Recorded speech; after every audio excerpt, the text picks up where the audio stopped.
Welcome back to the Dating Relationship Playbook with Chaz, a podcast where we discuss having, maintaining, improving healthy relationships, and not just relationship with our significant other, but with family, friends, and God. Uh, Today is or this episode is significant just because it's 200 episode. This is the 200 episode. Um, of the podcast. It started off as in my humble opinion. Now is transition to the dating relationship playbook. Um, and I just say it was, uh, it was times that I wanted to stop and give up because people just weren't listening or downloading it. I'm just glad, and now it's become where people all over the world listen and view, and so I thank God for this platform and being able to do this amount of time I'm doing it is grown. Be able to have a partner with Exquise Fire and Safety. The link is is also in the show notes and the description, which is a fire and safety company that comes into commercial buildings or residential buildings and homes and just make sure things are safe with as far as with fire extinguishers. Um, do fire training and safety training for um, different buildings, churches, offices, um, and places like that. Also, just being able to get Patreon members, which they donate monthly to the podcast, and that link is also below the Patreon link. Like I said, I take this serious and you know want that message of having healthy relationships, distributed and sent out. And so I'm just, celebrating the 200 episodes. Just we'll be having some, just kind of going over some of the guests and some of the topics that I talked about. I mean, some of the, episodes that were on the last, uh, several months because it's been about 3 months on video now. So, like I said, started off audio, started off in my humble opinion, and in my humble opinion, and now it's video. I'm on YouTube. Like, if you're viewing this, I'm on YouTube. But yeah, just able to um, just kind of share some of the guests that have come on uh, this the last several months. Something a little different today. I got my brother, my homeboy, Drew Allen on today. I'm gonna do something a little different. I wanted to have a guest host on today because I want to tell my story. Well, I should say my relationship story and my podcast, why the podcast was created, why it was birthed, and I try to do it by myself, but then it was just like it wasn't flowing, and I needed somebody like you, Drew, to kind of like help me navigate, ask me those tough questions, because it was like I want people to understand like why I'm passionate about what I'm doing with this podcast. Okay. So I'm gonna say this: like I've been doing this. This is my third year, and I had like the 100 episode, the 2 year episode, 1 year anniversary episode, and I'm talking about like the bad relationship, like why I created it. But I never really went into detail like that as far as going like what I'm gonna do today. And I figure like being that the podcast is global now, is expanding, is video. I'm doing video now. Um and some of the things I'm trying to do, I wanted to like go into detail. So I'm gonna start it off with just like kind of how I, what the story is, and then Drew, you gonna like kind of jump in to like actual follow up questions. So one, I want to say this happened almost 10 years ago, but it was like a, I don't know, it was almost like a 4 or 5 year journey as far as like the relationship and then like the aftermath of it. So it started in 2016. I moved back to Michigan. I was living in North Carolina. I was deployed and moved to Michigan, and I got this job. And then in this job, I met this beautiful lady. And at this point, it's like I'm looking for this. I'm looking for a serious relationship because I was deployed. So it was like that 6 months where it's like I'm not really looking for no wife. Like that's just not, I knew it wasn't gonna come that way. So I can't I got to Michigan, to Detroit, and met this beautiful woman. And it it was uncharacteristic, or I should say initially I didn't really, I wasn't trying to date this woman because she was married. So initially it was one of those things where I just looked at her like as a home girl. So we worked together. She was real cool, funny, and all that. And so we were working together, and she, like I said, she was just a homegirl. So we'd be chilling at work together, and then it led to us connecting on social media. So we hanging out at work. Then it became social media. So we messaging each other on Facebook. Um, and then it was like she was just a cool person. So I'm attracted to her, but it was like I know that I'm not about to do this because she married. So it went from that to where we started like hanging out, like she was, hanging out here at my house, or like just hanging out outside of work. And that's where it was like, even though we weren't doing anything wrong, like physically, it was it was inappropriate just because she was married and I wasn't respecting the marriage. It, in my opinion, that's where I was wrong at. So then it went from we hanging out, like this, like just homegirl, homeboy, to where it's like we are talking on the phone a lot too, late hours. So it's just like just we develop in not we develop in a relationship right now, even though she's still married. And so it went from that to where I remember we really got cool close when like somehow like her the lights got turned off or some power got turned off or something like that. So her husband took the kids with to his family or something like that. And she texted me like, "Hey Chaz, can I stay with you for like my power?" I'm like, at first I'm like, "What?" You know what I'm saying? Like I can't have you stay here. So then I end up she ended up staying, but I didn't we didn't sleep together, and it didn't nothing's physical up until this point. Like she stayed a couple days, and that was it. Because at this point, like I didn't even like she wasn't aggressive physically, and with me not like I had no experience with sex, so it was just like I did nothing happen. Can I So interject? then Hold on. I want to interject go right ahead, here. go ahead, go ahead. So, because I'm hearing you say this.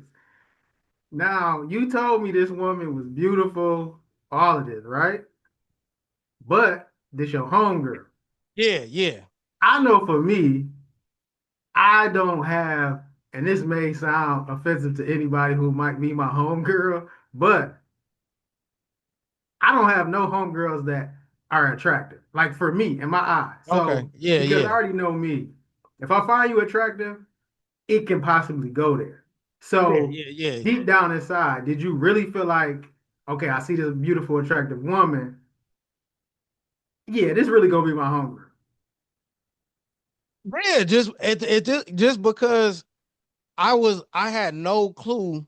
I had no idea of going crossing that line because she was married. Like I was like, I'm at this point, like being where I was at. Like I was like at a different level spiritually because I had been fasting during my deployment. Like God had really opened a lot of doors during that deployment where I even got a job back here in Michigan. Like I got a job. Like people don't usually hire you if you not in the country. Like I was interviewing through Skype. So I I was really I was in a different level spiritually. So I did really think like, hey, this is gonna be my homegirl. But then it just she she became aggressive, and I say what, and after I share this, then I'm gonna have you go ahead and ask your question. But what made me where I slowed down a lot was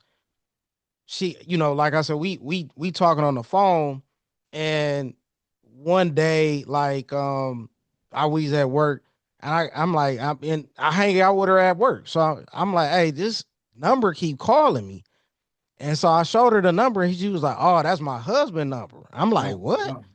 And I was like, oh man, like, obviously I know why he might be calling me, but it's like, why is he? But still, like, why is he calling me?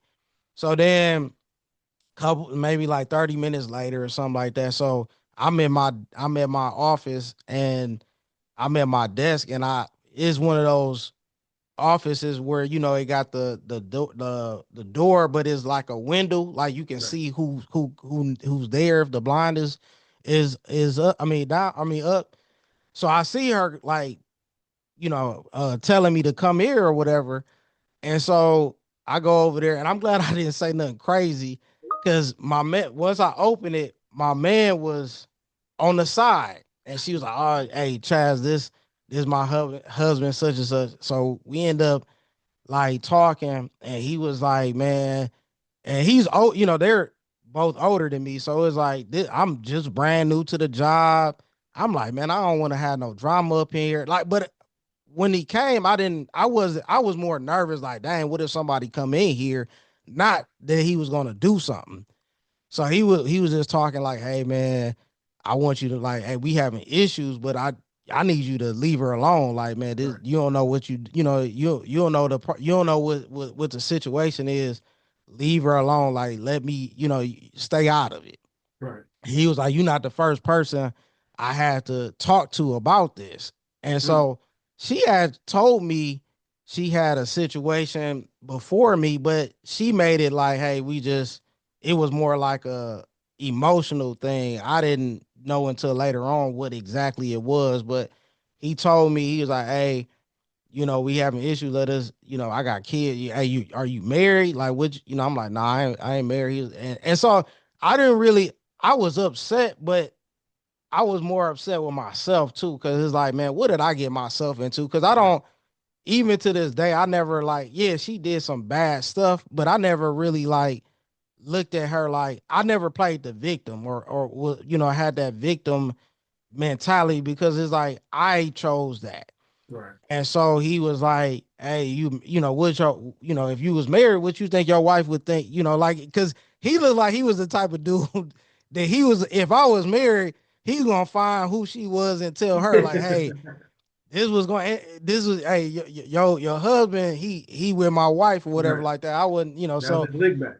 yeah, yeah, yeah. So that's what. So we talked for like, I don't know, 10, 15 minutes, but it seemed longer, because you know what I mean, like it just looked bad. Him, we up in the office, him talking, the blinds closed and stuff like that. But like I said, I was more upset with myself that happened, but I wanted him to leave. That's why I didn't really go into too much dialogue about asking questions, because when he said, "Hey, I've had to do this before," I was wondering, like, how was that conversation? What was that like? But I just wanted him to leave. So I listened. I'm like, hey, you know what? I respect that.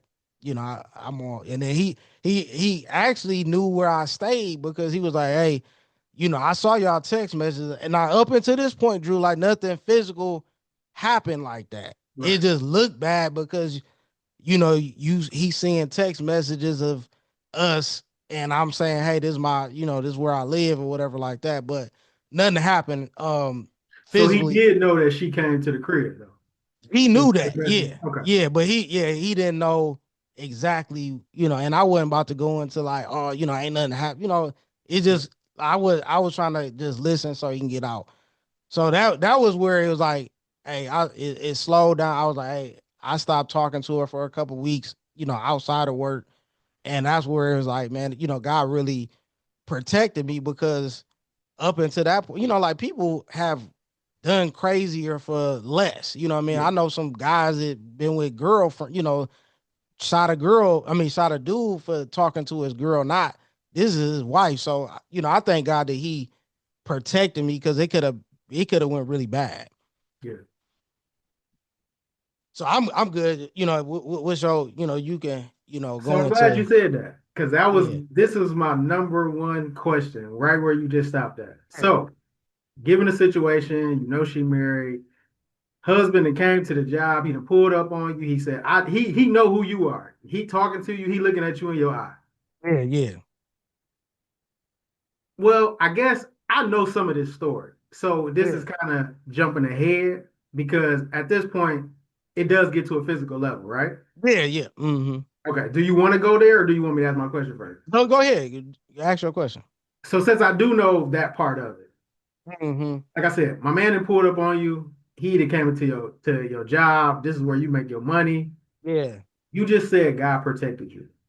yeah, What made you? Because the Chaz that I know, like I just know that's not him. yeah, What made you spin the block after seeing this man, having an encounter with him, and then taking it to you doubled down really because yeah, now you yeah, took it to a physical level. So now yeah, he know yeah, you like, hey, I need you to stop, messing with my wife.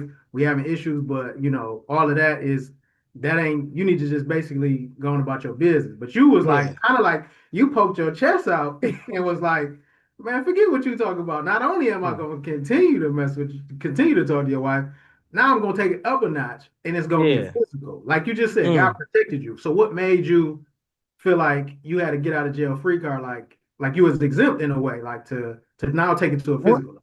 Well, that's like reflective. Like at the time, I wasn't thinking like that. At the time, like I think about like, oh man, God protected me. Then, at the time, I was just like really thinking the way she kind of our relationship was, and the way she like was telling me about her marriage. It seemed like it was one of them things like she needed somebody to save her. You know what I'm Mhm. saying? It looked like she, you know, it seemed like she needed me. Even though like if I was in that same position today, it would be like I would just pray for you.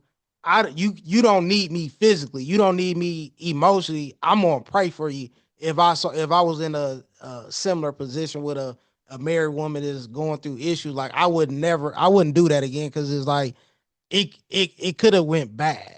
So story and everything. Tell me about like that day. Tell me about that the day of the proposal and how you got that together. And I'm just curious to know like your thoughts and what went into that. Well, again, thank you for having us on. And so it was really a full-fledged, I'd really prayed, once God, and we'll get into our story where God, uh, as I was, looking for my next committed relationship and looking for something long term, God put Tiffany in my spirit. As we move forward, I realized as we connected that this was really something that was setting up for, not only committed relationship, but marriage. And so, we'll get into some of the details of it, but I just really, to be honest, Chaz, I went back to God and I was like, okay, Lord, I see how this is progression. Give me how to actually propose to her. And he gave me the date, he gave me the way, he gave me the method. And so what the day was, again, obviously was Valentine's Day. Her and I, we grew up together, went to elementary school together, lived off Plymouth Road in Detroit and Whitcomb. And so the way we set the day up, I was coming in town late on the night on the 13th. I live in Houston. She lives outside of Detroit. And so we set the date up where, in terms of Valentine's Day, we're going to eat breakfast together. And then we're going to eat dinner together at a restaurant, in which her daughter is a hostess. And then midday, I said, hey, Tiff, I want to ride down Plymouth Road where it begins at, like right around Grand River. and just ride and look for, we were talking about marriage, so she knew that engagement was impending, but she had no idea it was going to be today. We had a great family group of people that were all for it, man. They gave so much distractions to her, and Oh, she's a brilliant person, and she was trying to figure out stuff. And Chaz, I gotta share a couple of videos because we were together in on New Year's Eve, and we gotta share. We'll share it later, but you're gonna enjoy it because she kind of had a sense that it was gonna happen on New Year's Eve while oh, we were okay. out in California. And we got to tell you those stories and watch those videos because they're going to crack you up. But on this particular day, I said, and when we were in Cali, we did a road trip to go visit one of her cousins, and we were going to my cousin's New Year's Eve event. And so during that, I just really enjoyed. We built our playlist. We were having fun with that. So I said, "Hey, Tip, let's do that again on Valentine's Day. Let's get on Plymouth Road, and let's just ride from the beginning and just look for churches and look for potential wedding venues to have our wedding ceremony at." And so that was the game plan. And then we were just talking through the day, and then I was like, "Okay." I was like, "Hey, what about us getting these Godspeed sweatshirts because." That's how we've dubbed our relationship, that it has really moved at God's speed. So she was game for that. So we did that. We had everything in play. We rolled up. I had reached out to a couple of places. It didn't work out. But then this one particular church that was just west of Evergreen on Plymouth, talked to the person there. She was all for, I told her our story. They were all for it. She's like, you can, have a venue. It's going to be great. Just show up here, have your people set up.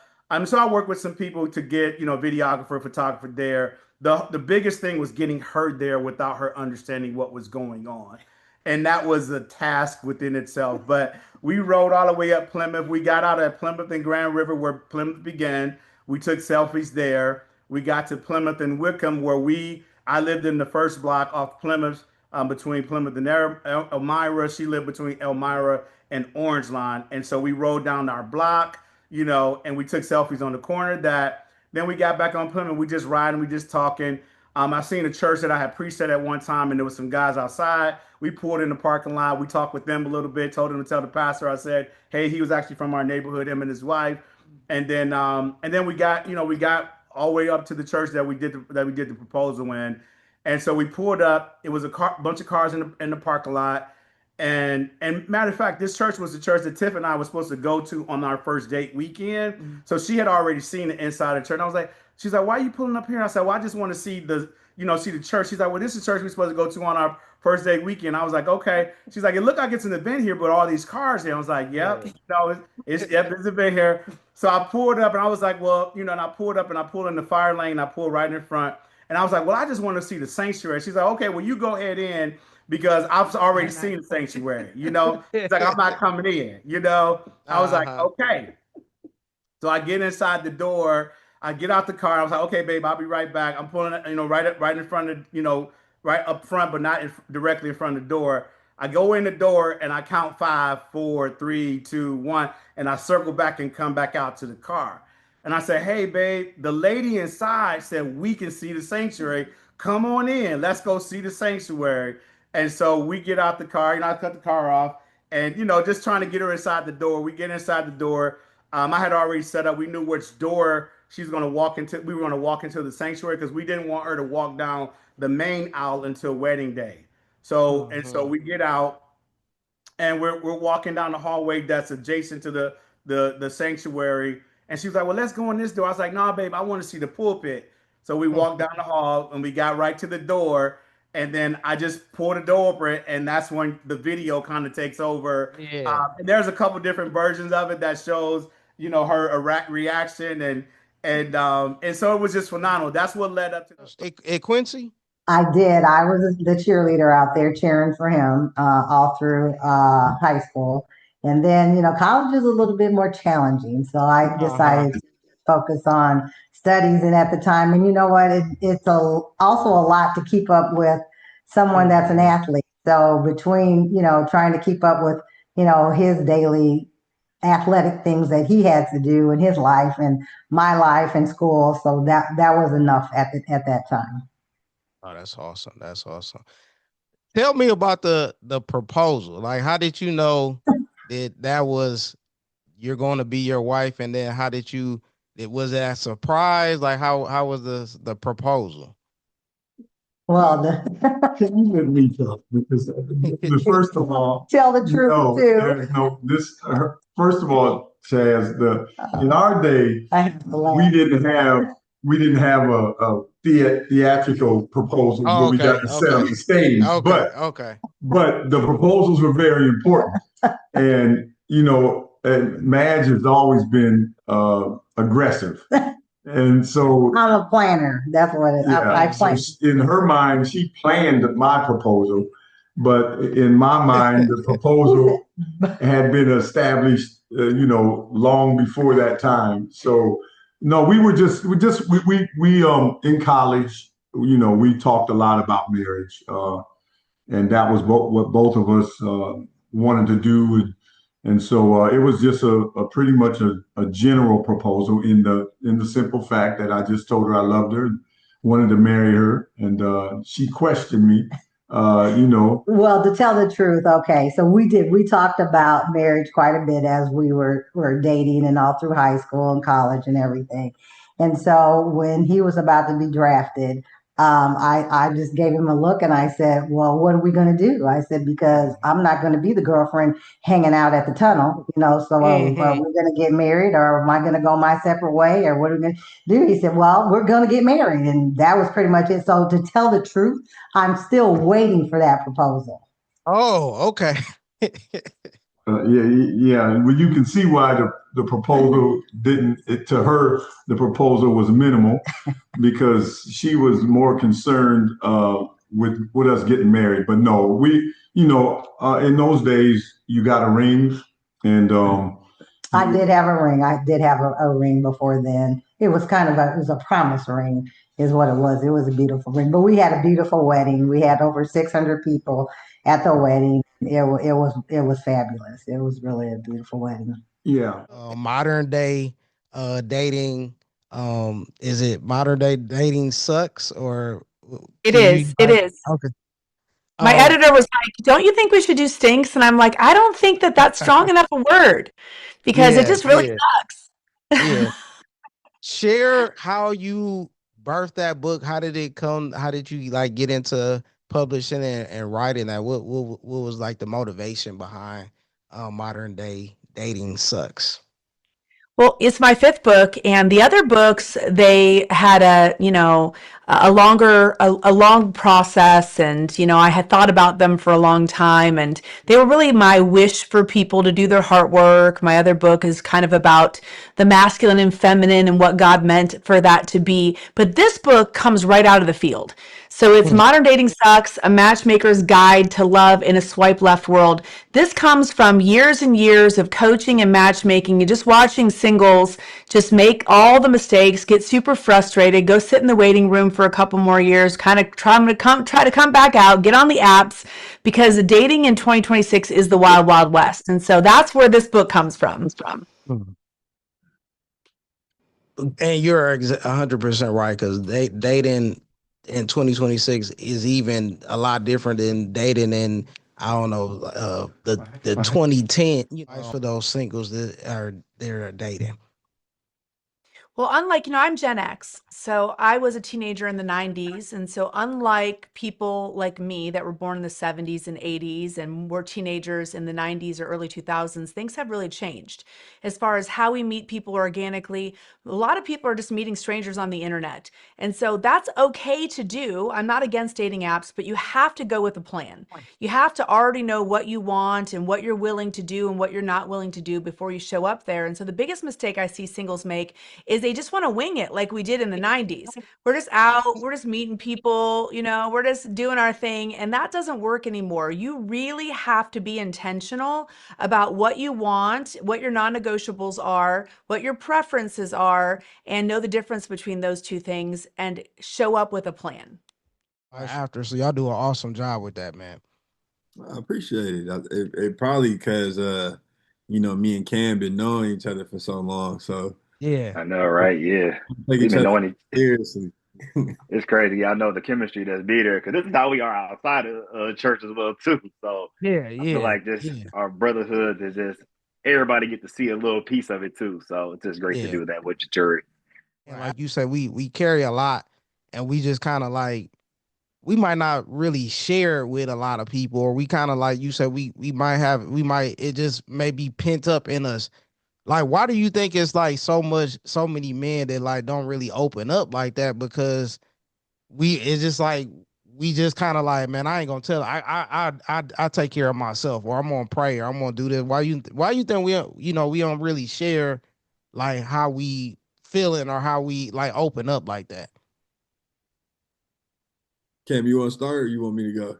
Oh, you can go, my. I went first last time. Go crazy. Uh, I think it's the society that we live in, we've made it so that men aren't or shouldn't express their emotions, right? When we really should. So in that society, we've kind of, since that's our society where we don't share our emotions, we just keep it all to ourselves, and we feel like this is what being a man is about, right? I'm not supposed to say I'm love you. I'm not supposed to show emotion or get too emotional about things or show that something is bothering me, or I'm not even supposed to ask for help. I'm just supposed to do it for myself. You know what I'm saying? Mm-hmm. That kind of builds that in turn, when you do all of that, kind of builds that, adds to that toxic masculinity that people talk about, right? Mm-hmm. Where, and then people, just men in general, just end up being angry, right? Because Mm-hmm. they don't feel like they have an outlet or a safe space to, express their emotions or really express themselves. And also I feel like, because of that, like, a lot of parents or people haven't even taught men how to express themselves in a healthy way, Mm-hmm. right? Which is Yeah. an important thing, right? So I think that's why, which is important that you find, a community or people around you where you can really express yourself, right? Where you can really be like, you know what, bro, I'm not doing okay. I need some help, right? Yeah. And not just trying to just say I'm just gonna pray it out. No, like, Mm-hmm. it's prayer is important, but it's also important that you have a community of people that can help you up and build you at the same time if you feel in some type of way or anything like that. Yeah. No, I think that's good, Jaturi, because also I love how you said like men are taught at an early age or when they're a child how to kind of express their emotions. Like when we're born, like all people have the same emotions. Like we all have Yeah. the same emotions. And I feel like men, especially once we get to like early teenage years, like 10 and above, we are kind of taught to not show those emotions because the world, quote unquote, doesn't care about your emotions. And to a Mm-hmm. certain extent, I think that is kind of true. Not so much they don't care about emotions, but like it's just not appropriate in certain spaces. Like sometimes in your place of employment or different organizations that you may be a part of and things like that, where it may not be always important for you to share every single piece of yourself. But one thing that I've kind of learned is like we always talk about this work life balance type thing. Like that's not really a thing because we're not in the show Severance where you go to work and you're just cut off from everything in your outside life, or you go home and you separate from everything at work. I feel like there's more like has to be like a work life harmony where you can balance, not balance, but really just everything kind of meshes together and it's like harmonious, if that makes sense. And like in a couple or individual reaches out to you, what are some issues that they're having that they will reach out to you? Yeah. The most common issue that I see in my practice, and the one that's really like the focus of what I'm like working with, and sort of my main idea here, is working with people with mismatched desire, right? So the idea that one person wants to have more sex more frequently, maybe different kinds of things they want to experience in sex, and the other person is the one saying no, that they have less desire, so to speak. So this mismatch and sexual interest is probably the main thing that I see people coming in with. People also have trouble around functioning in various kinds of ways, whether or not they can perform sexually, whether or not they have pain with sex, whether or not certain kinds of things are getting in the way of their sexual experience. But primarily, what I see is I would like to do more of this. They don't want to do as much of this. And that seems like that not that big a deal. Like we could probably work it out. But what I find in mismatched desire problems is that they have a really hard time. They get more and more polarized, more and more miserable. And then in many cases, it can feel like it's threatening their happiness and maybe even their relationship. So that's why it's so important to address. Yeah. And what are some ways that you help them navigate going from going navigate their, I guess, mixed match desires. Yeah. So many pieces to this, right? Even though it's the most common thing that we see in the sex counseling or therapy field, knowing how to authentically help people navigate this in a way that isn't just saying the low desire partner should do it more or the high desire Mhm. partner should want it less and get over it. Like the way that we can be smarter and more thoughtful about this so that people aren't feeling like they're giving up too much or being asked to do too much in a way that doesn't feel good to them. So, working with mismatched desire, the first thing I would say to couples is that mismatched desire is normal. It's not your fault. It's not your partner's fault. Like, of course you have mismatched desire. You have mismatched desires about everything. I want Yeah, chocolate yeah, cake for dessert and yeah, you want apple pie, you know? How do we do that in our relationship? You know, what's the way that we solve differences in our relationship? Now, what kind of dessert I want isn't the same as being able to have sex and intimacy yeah. with a partner, but the vibe is there, right? And so Mhm. mismatched desire is normal. Why do some people struggle with it so mightily? I think that people have a hard time going from the sort of what we call symbiotic or like the happy love honeymoon phase of a relationship into the more like committed, long-term living together, married, kids, and on and on and on. That phase of moving from dating and honeymoon into long-term relationships can be really tricky for people. It's known that that's different, and yet people will show up with expectations that the relationship and especially the sexual relationship should function just the way it did before. And so when we start to have changes in the sexual relationship, I call it that we come up with a treatment plan ourselves, you know? So the high Mhm. desire partners treatment plan is ask, you know, lots of things, ask more often, put a little bit of the stink out, you know, give some like, you know, passive aggressive, humorous comments, touching in weird ways. I mean, people, you know, they're very, I don't want to blame high desire partners, but I just think that when they're distressed about this, like that can come out in sideways ways. And so learning that like sex changes over time, there are some predictable patterns that we know about, helping you see which ones you're stuck in, and then getting super curious. To me, that's the antidote is curiosity. You know, Posted about interracial dating, interracial marriages, and I share what I said, the post, and then also some of the some comments. It was 2 weeks ago. So the post says, should race be a factor in dating? As a Christian, should we be open to all races if they are believers? What's your honest thoughts? What are your honest thoughts? So I wanted to put that out there, just one, because like one, I don't want people to feel like they can't be honest as long as it's respectful. I probably should have put that. You could put whatever you want as long as it's respectful. So, a few of the comments. Justin, who was on the podcast, says there's only the human race should not be an issue when it comes to color, and especially in Christian circles. And I agree as far as we are human race. God loves us all, and that's what I put for that comment. My cousin Keith Douglas, as a Christian, the only the only thing that should matter is that they are Christian. We are the same as believers. We are all the same as believers in Christ. There's no distinction. Robin Robin play basketball with my sister. I believe doesn't matter. I believe it doesn't matter if both are understanding of each other's differences and battles. When it comes to being Christian, if true believers, then you welcome all. Let me read that again. When it comes to being Christian, if true believers, then you welcome all. Must be equally yoked. You can pick and choose Christian principles. As we are seeing in this administration, many are saying they are Christian, but not really acting as such. What things that you kind of, and you don't have to if you don't feel comfortable answering, I understand.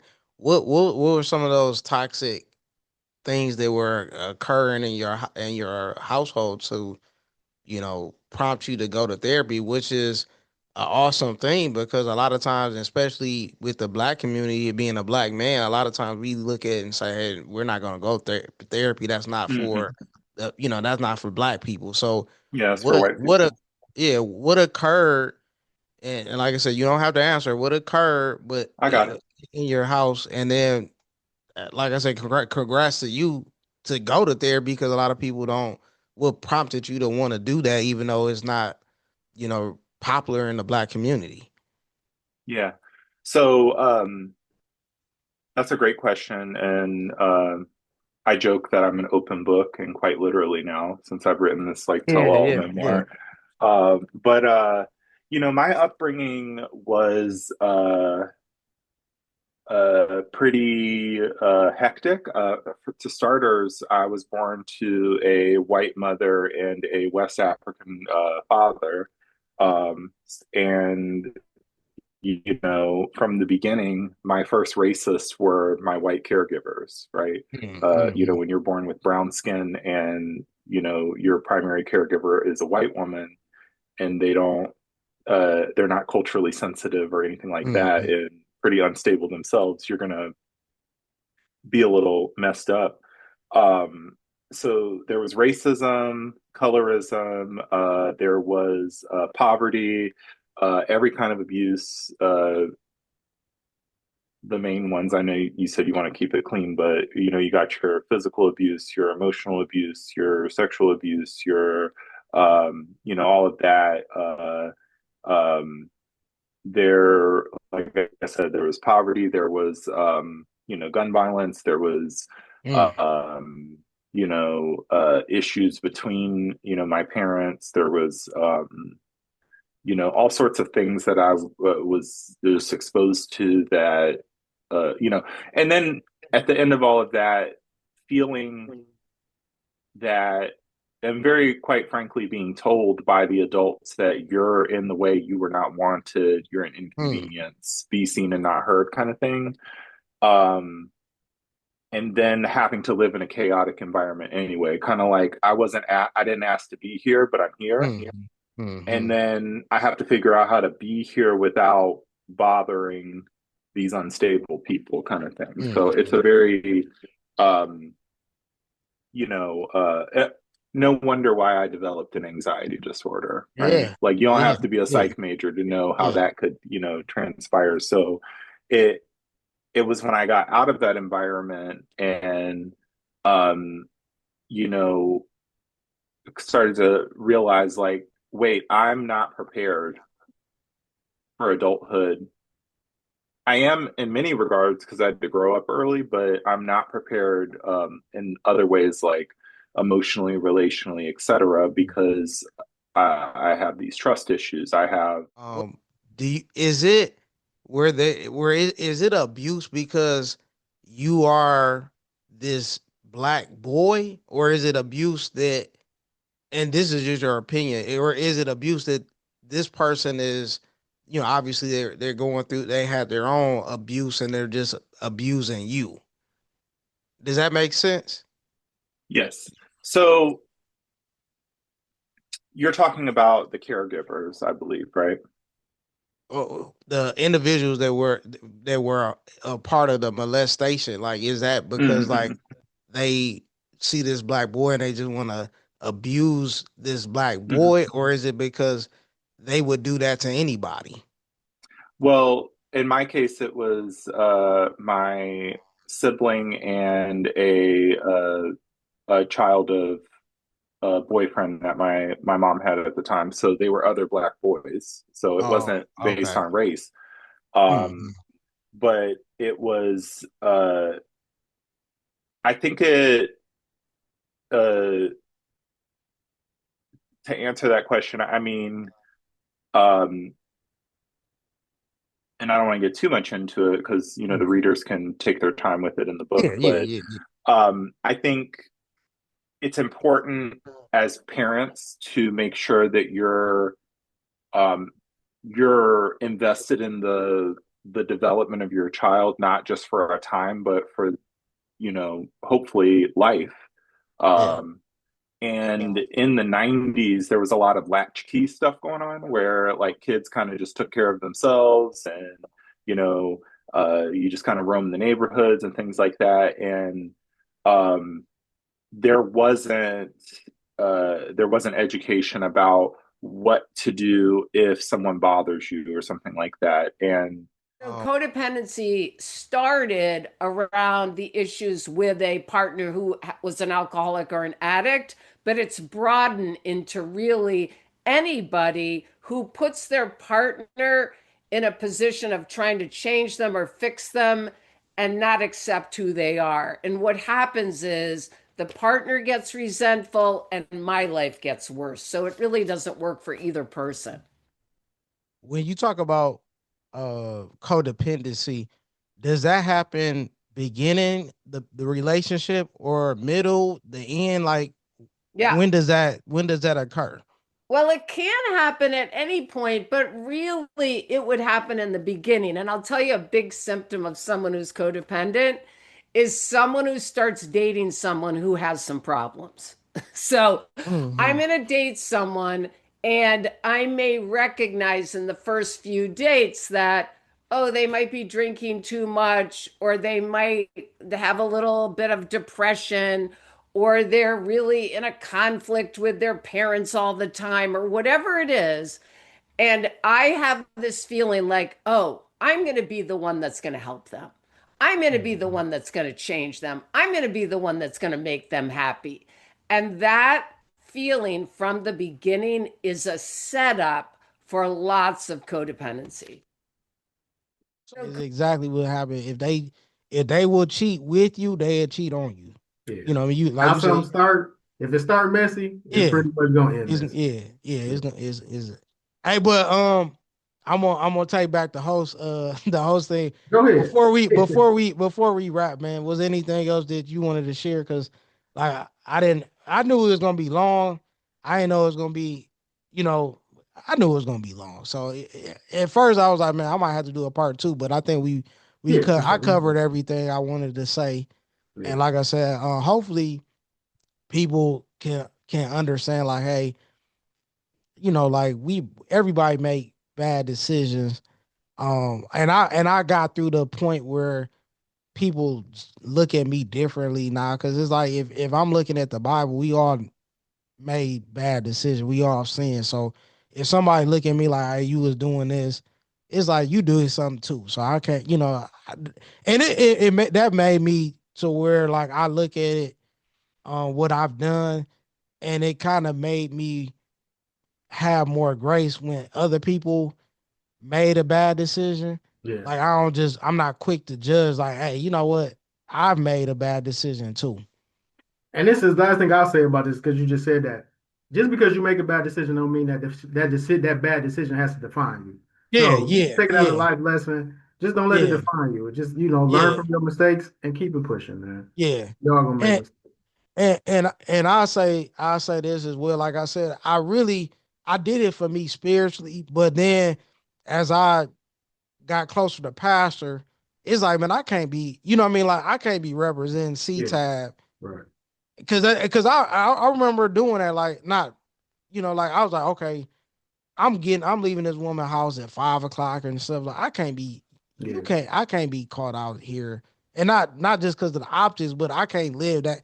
I can't be living that life and then coming to Sunday and work, staying doing invitation and stuff like that, yeah. or Right. doing, even before, that was before that, but even working with the young people, like when I started like really serving, that was all that was out my system. You Yeah. know what I'm saying? Like Yeah. obviously I fall short. I'm not perfect, Yeah. but as far as that, like I wasn't living like a double life when I started really serving and working with the young people, serving on outreach. Like I wasn't living no double life.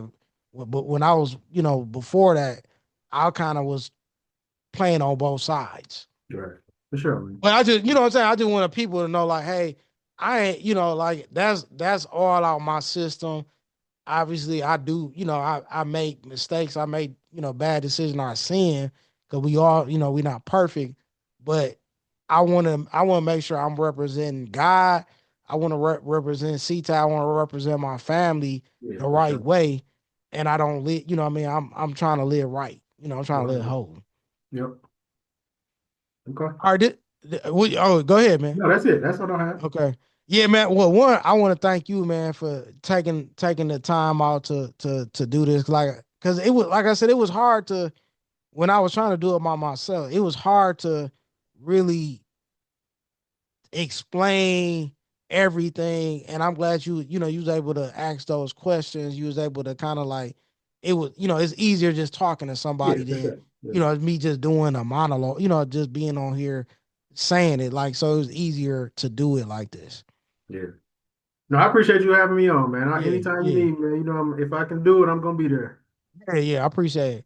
What is it? This is again, this is another credible episode. I had guest host Drew Allen on the dating relationship playbook with Chaz. Hopefully you got a nugget, you got wisdom, and got something that you can put in your playbook.